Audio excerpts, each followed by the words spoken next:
Story number 1, parking receipt. I finished my shift at the pharmacy at 3 o'clock on a Thursday, the same as always. The strip mall parking lot was half empty under a flat gray sky, the kind of afternoon where everything looks washed out and tired. I'd parked in my usual spot at the far end, away from the entrance, because I liked the walk and it meant fewer door dings on my Honda. As I crossed the lot, keys already in my hand, I noticed a man in a dark jacket leaning against a van 3 spaces down from mine. He was middle-aged, maybe 50s, with thinning hair and the kind of forgettable face you'd pass in a grocery store without a second thought. I didn't think much of it. People waited in parking lots all the time. Maybe his wife was shopping. Maybe he was on a break from one of the stores. I clicked my key fob and heard my car unlock. That's when he pushed off from the van and walked toward me. He was smiling, this easy, familiar smile, like we were neighbors who'd run into each other at the mailbox. "Hey," he said, his voice friendly, casual. "I've seen you here before. Every Tuesday and Thursday, right? 3:15. Always the same blue Honda." I stopped with my hand on the door handle. My first thought was that he must work at one of the nearby stores. The dollar store, maybe, or the pizza place. Someone who'd noticed me coming and going during his own shifts. It wasn't that strange. I'd been working at this pharmacy for 2 years, same schedule, same routine. People notice patterns. "Yeah," I said, trying to match his casual tone. "That's me." He took another step closer, still smiling, and that's when the smell hit me. Stale cigarette smoke, the kind that clings to fabric and hair and skin. It was sharp and unpleasant, and I found myself leaning back slightly, my shoulder blades pressing against the car door. "Thought so," he said. "You're pretty punctual. I appreciate that. Means you must be heading out soon to pick up your daughter from school. What time does she get out?" 3:45. Everything inside me went cold. I'd never mentioned my daughter. Not to anyone at the strip mall, not to customers at the pharmacy unless they asked directly, and even then I kept it vague. I didn't wear a name tag with personal details. I didn't have family photos on my phone's lock screen. There was no reason this man should know I had a daughter, let alone what time I picked her up. "I need to go," I said, and I heard the shake in my voice. I yanked the car door open and slid inside, slamming it shut and hitting the lock button immediately. My hands were trembling as I jammed the key into the ignition. Through the window, I could see him standing there, not moving, still wearing that same easy smile. He didn't look angry or surprised. He didn't lunge at the car or shout. He just stood there, hands in his pockets, watching me with this calm, patient expression that made my skin crawl. I started the engine and checked my rearview mirror as I backed out. He was walking back to his van now, slow and unhurried, like he had all the time in the world. Like this was just a normal conversation that had reached its natural end. He climbed into the driver's seat, and I saw him settle back, still watching me, as I pulled out of the parking spot. My first instinct was to drive straight to my daughter's school. It was 3:18, I had time. But my hands were shaking so badly, I could barely grip the steering wheel, and all I could think about was that he knew when she got out of school. He knew where I'd be going next. I turned left out of the parking lot instead of right, away from the school, toward the police station on Maple Street, 6 blocks away. I kept checking my mirrors, expecting to see the van following me, but the road behind me stayed empty. My heart was pounding so hard I could feel it in my throat. The police station was a low brick building with a flag out front. I parked directly in front of the entrance and sat there for a moment, trying to steady my breathing. Maybe I was overreacting. Maybe he did work at one of the stores. Maybe he'd overheard me on the phone once, talking about pickup times. Maybe it was all just a weird coincidence. But I couldn't make myself believe it. Inside, a young officer at the front desk listened as I explained what had happened. I gave him the man's description, the make and color of the van, the license plate number I'd memorized while backing out. The officer's expression stayed neutral and professional, but he didn't dismiss me. He didn't tell me I was overreacting. "Well, check the security cameras at the strip mall," he said, writing everything down. "Can you come back in a couple days? We'll need you to look at the footage, see if you can identify him." I called my sister from the parking lot and asked her to pick up my daughter from school. I didn't explain why. I just said something had come up at work. My voice sounded steadier than I felt. 2 days later, the officer called and asked me to come back to the station. He led me to a small room with a computer monitor and a chair. "We pulled the footage," he said. "I think you should see this." The first clip was from 4 days earlier. The timestamp read Tuesday, 2:58 in the afternoon. The van was parked 4 spaces from my car, facing toward the pharmacy entrance. I could see a figure in the driver's seat, but the angle made it hard to make out details. "We found more," the officer said, clicking to the next file. This one was from a week and a half ago. The van was in a different spot, closer to the dollar store, but the angle was the same, pointed toward my parking space. The driver was visible this time, and I recognized the dark jacket, the thinning hair. The officer kept clicking.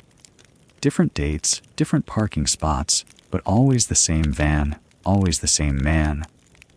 In one clip, I could see him holding something up to his face, binoculars. In another, he had a small notebook open on the steering wheel, writing something down. "How far back does this go?" I asked. My voice sounded distant, like it was coming from somewhere else. 6 weeks, the officer said. "We're still going through the footage, but so far we've found him there at least twice a week. Always on days you were working." I stared at the screen. In the most recent clip, dated the previous Thursday, he was sitting in the van with the window cracked, watching my car, watching me walk across the parking lot, unlock my door, get inside. The timestamp read 3:14, 1 minute before he'd approached me. "We've got his plate," the officer said. "We're working on identifying him now. In the meantime, I'd recommend changing your routine. Different parking spots, different times if you can manage it. And if you see him again, call us immediately." I nodded, but I wasn't really listening anymore. I was thinking about all those Tuesdays and Thursdays, walking across that parking lot with my keys in my hand, thinking about what to make for dinner or whether I needed to stop for gas, completely unaware that someone was sitting in a van with binoculars, writing down my schedule, learning my patterns, watching me. The officer walked me out to my car. The strip mall felt different now, the familiar layout suddenly strange and exposed. I got in and locked the doors immediately, checking the mirrors, scanning the parking lot for the van. It wasn't there, but that didn't mean he wasn't. Story number 2, Upstream. I left my apartment at 5:30 in the morning to beat the light. The forecast said fog until 8, maybe 9, and I wanted to catch it rolling over the river at Raven Creek before the sun burned it off. Spring mornings in northern Georgia give you maybe an hour of good shooting conditions if you're lucky. I'd been planning this trip for 2 weeks, waiting for the weather to line up, The trailhead parking lot was empty except for one other car when I pulled in. A sedan dark blue, Georgia plates.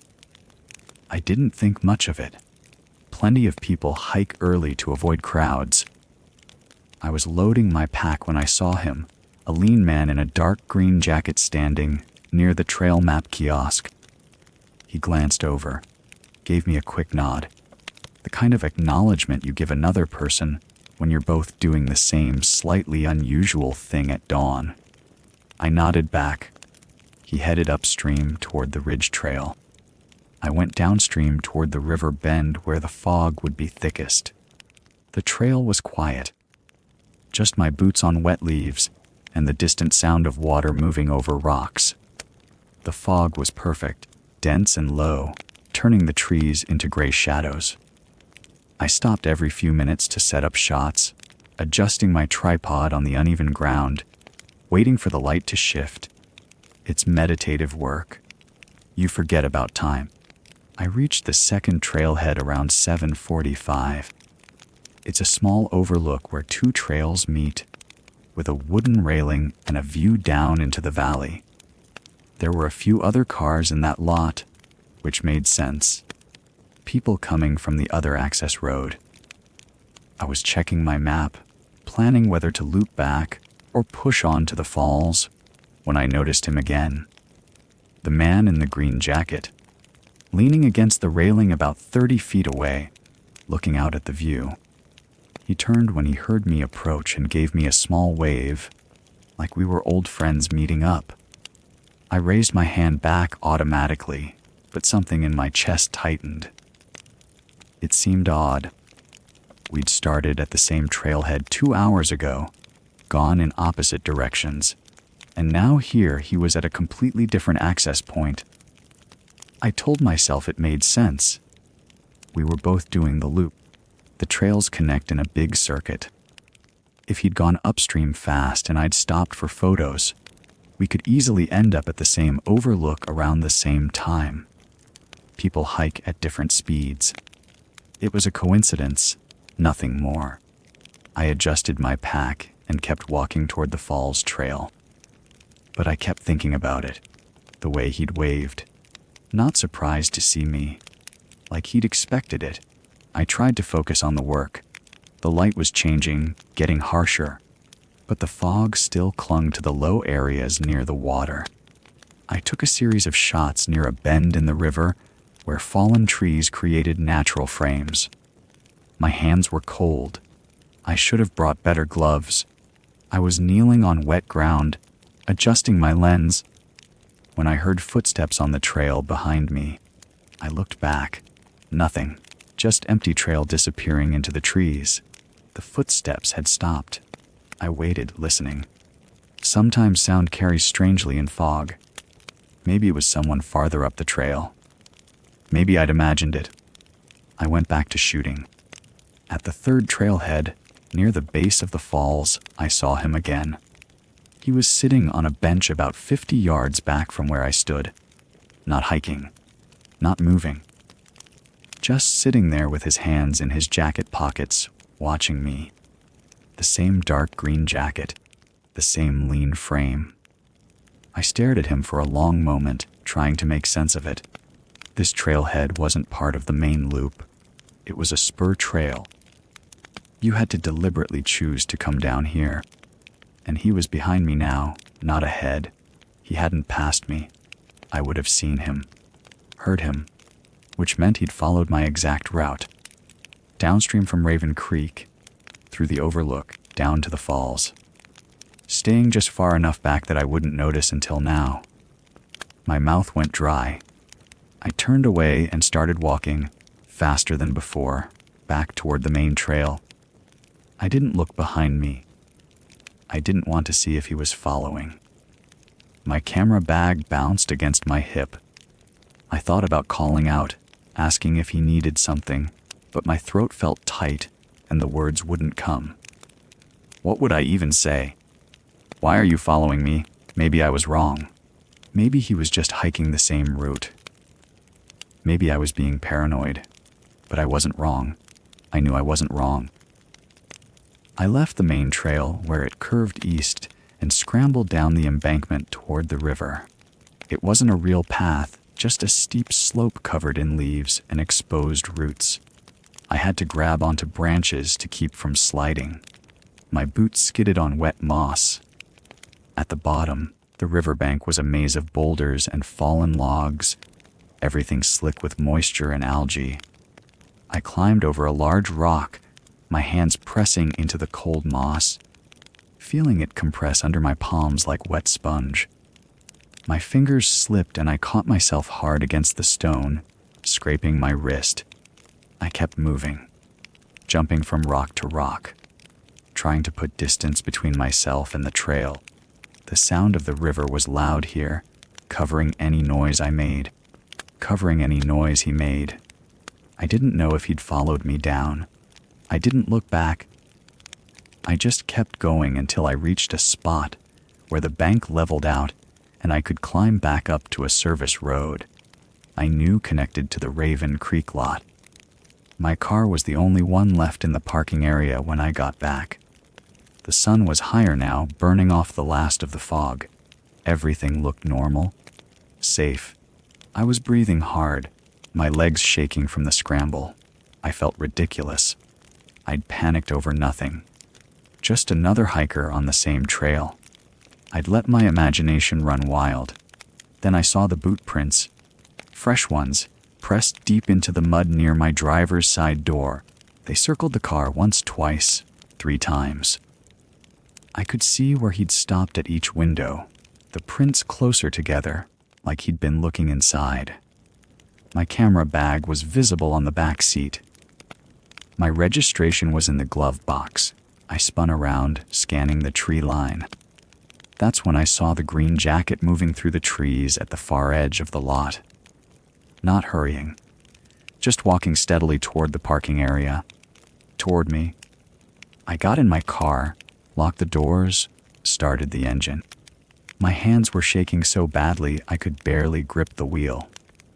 I drove too fast down the access road, gravel spitting up behind my tires. The ranger station was 2 miles away at the main park entrance. I didn't slow down until I pulled into their lot. There were 3 cars parked outside. People inside, witnesses, safety. I sat in my car for 5 minutes, trying to calm down, trying to decide if I was overreacting. Then I went inside. The ranger at the desk was a woman in her 50s with gray hair pulled back in a bun. I told her what happened. She listened without interrupting, her expression neutral. When I finished, she nodded slowly. "What trailhead did you start at?" she asked. "Raven Creek." She glanced at her computer screen, then back at me.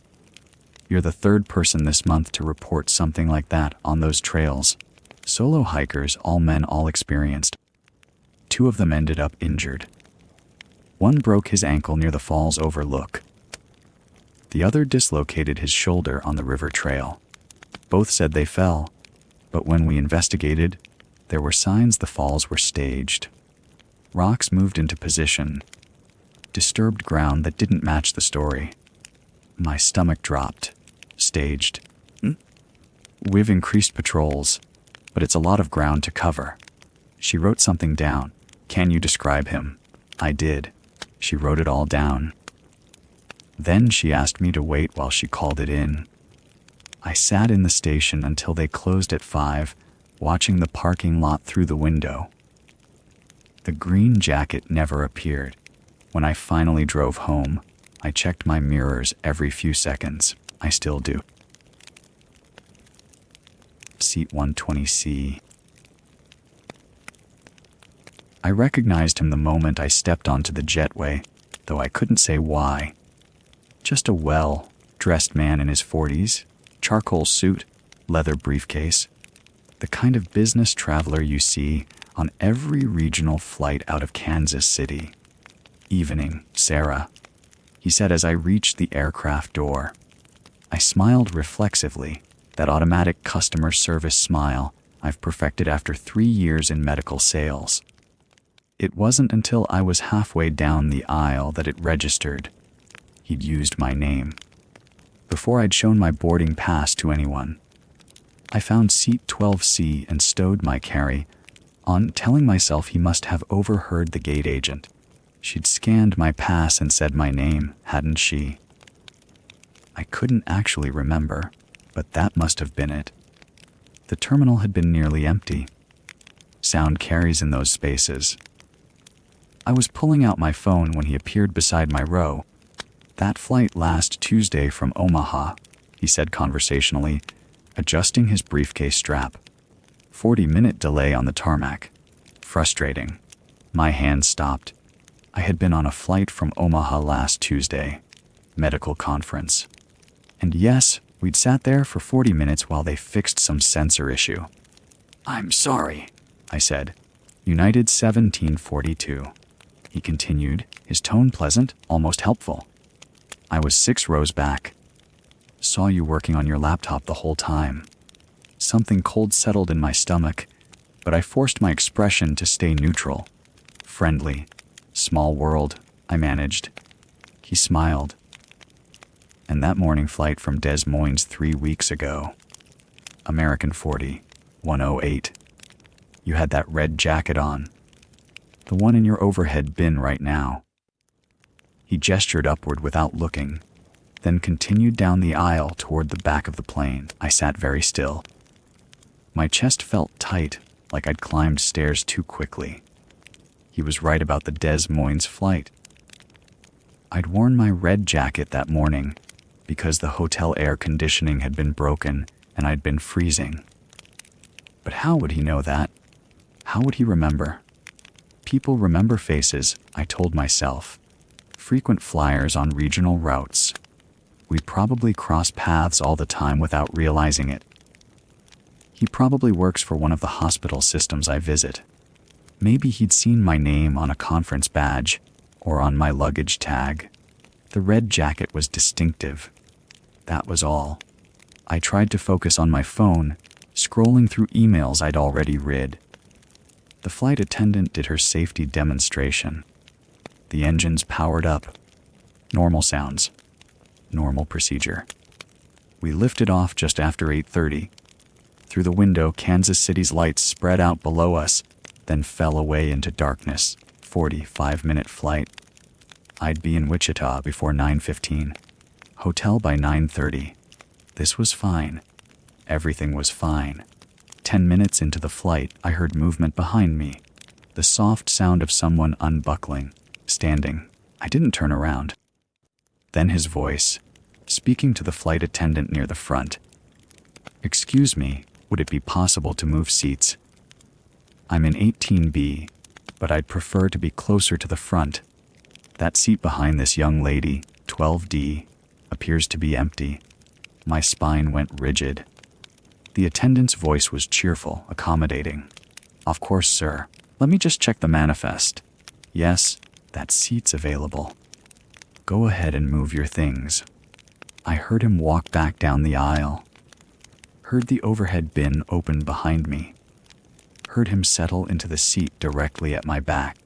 The recycled air suddenly felt thick, insufficient. I was breathing but not getting enough oxygen. His knees pressed against my seat back as he adjusted his position. Not hard, just a presence. A reminder. I tried to rationalize it. He wanted to be closer to the front for deplaning. People do that all the time. But he'd been in 18B, an aisle seat. Now he was in 12D, a middle seat, in an empty row, directly behind me. His knees pressed against my seat again. Deliberate this time. I was sure of it. My hands were shaking. I pressed them flat against my thighs, trying to think clearly. I could feel him back there. Feel his attention on the back of my head like heat. I waited until the flight attendant passed again, then raised my hand slightly. She leaned down and I kept my voice low. "I need to move seats. That man behind me, he's been following me. He knew my previous flights. Specific details. I don't feel safe." Her expression changed immediately. Professional concern replacing the service smile. "Come with me." She led me to seat 2A, front row, and I sank into it like I'd been holding my breath underwater. She leaned close. "I'm going to speak with the captain. Can you tell me exactly what he said?" I recounted it quietly. The greeting at the door, the Omaha flight, Des Moines, the flight numbers, my jacket. She nodded, her jaw tight. "Stay here." I watched her walk back to him. Saw her lean down, speaking quietly.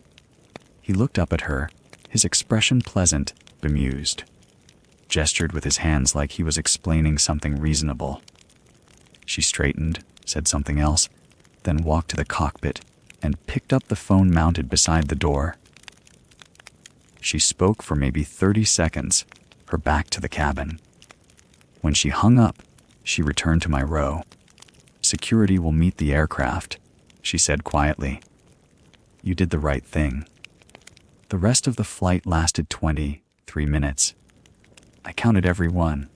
I didn't turn around, didn't look, but I could feel him back there in 12D, calm, patient. When we landed and taxied to the gate, the captain's voice came over the intercom. "Folks, please remain seated. We have a brief security matter to address before deplaning." 2 airport police officers boarded before the seatbelt sign turned off. They walked directly to row 12. I heard the murmur of voices. Heard him say something about a misunderstanding. "Sir, we need to check your bag," one officer said. Of course. I have nothing to hide. They pulled his carry on from the overhead, opened it right there in the aisle. I saw one officer reach in and extract a manila folder. He opened it. His expression changed. He held up a photograph. Even from my seat I could see it. Me, standing at a gate. My red jacket bright in the frame. The officer flipped through more. His partner leaned in to look. They exchanged glances. "Sir, you need to come with us. Those are just—" "No, sir." They escorted him off the aircraft. He went calmly, briefcase in one hand, officers flanking him. The flight attendant crouched beside my seat. "They'll need a statement from you inside. Are you okay to walk?" I nodded, though I wasn't sure I was. Inside the terminal, in a small security office, the officer laid out the contents of the folder on a table. 12 photographs, printed on regular paper. Me at different gates, different airports, different days. My red jacket in 4 of them. A blue blazer in 3 others. My black roller bag visible in almost all of them. "Do you know this man?" the officer asked. "No. I've never seen him before tonight." But that wasn't quite true, was it? He'd been there, in Omaha, in Des Moines. In how many other airports, standing just far enough away, watching, waiting, taking pictures. They kept his folder, kept his information, told me they'd be in touch, gave me a card with a case number.